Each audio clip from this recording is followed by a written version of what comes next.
Hello, world and universe. Welcome to the Trevor Donald Experience. Manifest your truth. And if you're new to the channel, please hit that like and subscribe button. And for all my continued followers, I want to say thank you. And this is an opinion-based video channel where I try to open your eyes and ears to many of the things that are taking place in our cities, our states, our country, and sometimes around the world. And this is coming to you straight out of St. Louis, where the St. Louis police are getting sued for a no-knock warrant that they served in 2017 and ended up killing a 63-year-old Army veteran. And it goes like this. 7 years ago last week, Don Clark Sr. was asleep in his home in Dutchtown when 17 police officers were serving a no-knock warrant busted in and opened fire. 9 bullets struck the 63-year-old U.S. Army veteran, killing him. It feels like it just happened, says his son, Don Clark Jr. The day plays in our minds all the time. Clark and others showed up with a coffin in front of St. Louis City Hall on February 21st. Clark Jr., now 51, says he wants to keep his father's memory fresh in the city leaders' minds. They handed out flyers encouraging people to call the city councilor's office and demand justice, which attorney Gerald Christmas says means that for that office, which represents the city on legal matters, to stop dragging out the suit and compensate the family for what they're owed. They got to keep reliving this because we got to keep reliving it in litigation. The night of Clark Sr.'s killing, police were serving warrants at 3 houses on the block of California Avenue on the south side. A source had told police they had seen guns and drugs at 3 locations. But Clark's family and the attorneys representing them say that the notion that Clark was involved in a drug trade is ludicrous. After his military service, Clark Sr. founded his own security company. He was a diabetic who walked with a cane. He had poor eyesight and poor hearing. According to the lawsuit, the officers didn't announce that they were law enforcement before ramming down Clark's door and deploying a diversionary device in his house. You didn't have to do a no-knock warrant to search his house, Attorney Christmas says. If you would have done any kind of observation and saw that he was a 60-year-old disabled man, you would know you could come and knock on his door and do a regular search in the daytime. A spokesperson for the city said they couldn't comment due to the pending litigation. Clark legally owned a firearm, and police have said they opened fire after someone in the house opened fire first. Christmas says that doesn't make any sense. Attorney Christmas. Clark's poor health would have made it impossible for him to retrieve a weapon and open fire in the short time between the police ramming down his door and shooting him. In the years since Clark's death, public awareness has grown about no-knock warrants, particularly after the 2020 killing of Breonna Taylor in Louisville, Kentucky. A 26-year-old EMT, Taylor was killed by police when they raided her apartment. A raid that multiple witnesses have said was conducted without police announcing themselves. In June of that year, the city of Louisville banned no-knock warrants.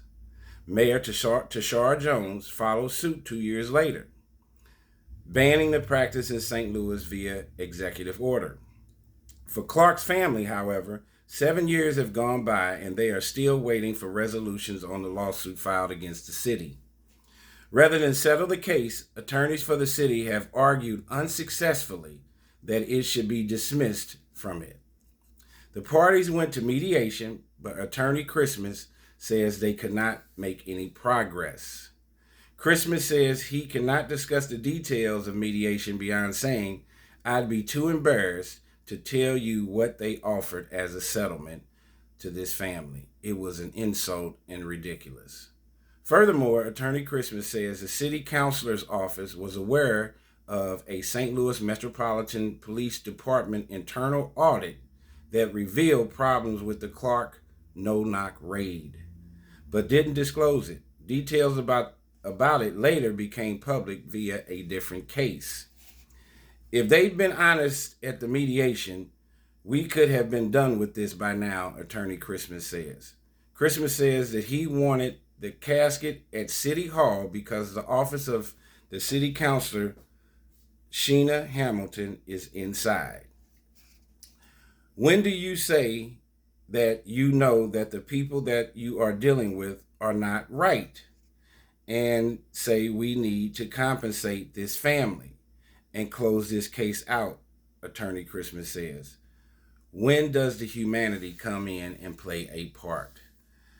This is straight out of St. Louis, Missouri, where I am doing my podcasting and my YouTube channels. And this past history of no-knock warrants and just entering people's houses, I think has been dangerous from the very beginning. And now everybody in America has guns in their houses, in their cars, everywhere.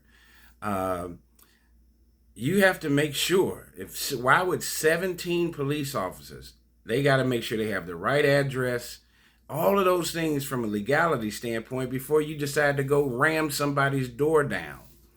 And you saw what happened with the Breonna Taylor case. And this happened with a 63-year-old Army veteran who had all kinds of ailments, poor eyesight, poor hearing, walk with a cane, sometimes was wheelchair bound, and he was actually asleep when they entered his home and shot him over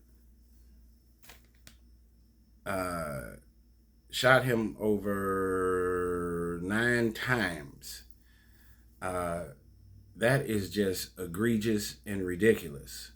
And of course, pending litigation, I think there's generally a cap on how much you can get when you're suing many of these cities and municipalities.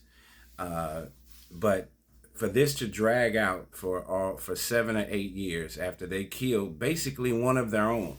This man was a career Army veteran who even had a security company. Look at all the duality and the hypocrisy and the dichotomies of this.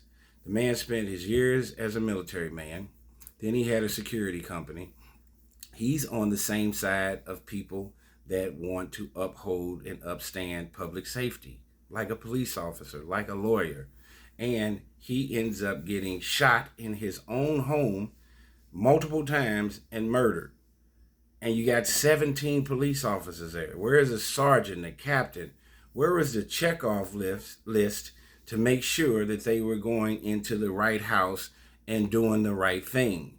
And it is clear as day that this Clark family has a huge lawsuit, and there was all kind of what I would call malpractice, malfeasance, unlawful entry, unlawful inhumanity to this 63-year-old father who has children. Look at how this has affected the Clark family and has decimated them to lose their father, their grandfather, a husband, and to this kind of egregious over-policing. This is a typical scenario when people talk about defunding the police.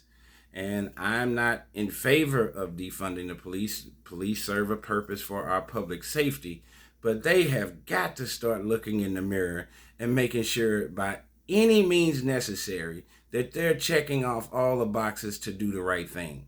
I think no-knock warrants should be abolished after what happened to Breonna Taylor in Louisville and Mr. Don Clark Sr. here in St. Louis 7 years ago. There is no need for that. And here again, this man spent retired military guy and had a securities company. He's trying to uphold public safety, and then he gets gunned down like a common criminal by the police force here in St. Louis. St. Louis has had a long history of egregious behavior with police officers doing things to its citizens, tax-paying citizens in St. Louis, and definitely people of color. This narrative needs to change. Tell me what you think about this case on Don Clark Sr., who was murdered by the police 7 years ago.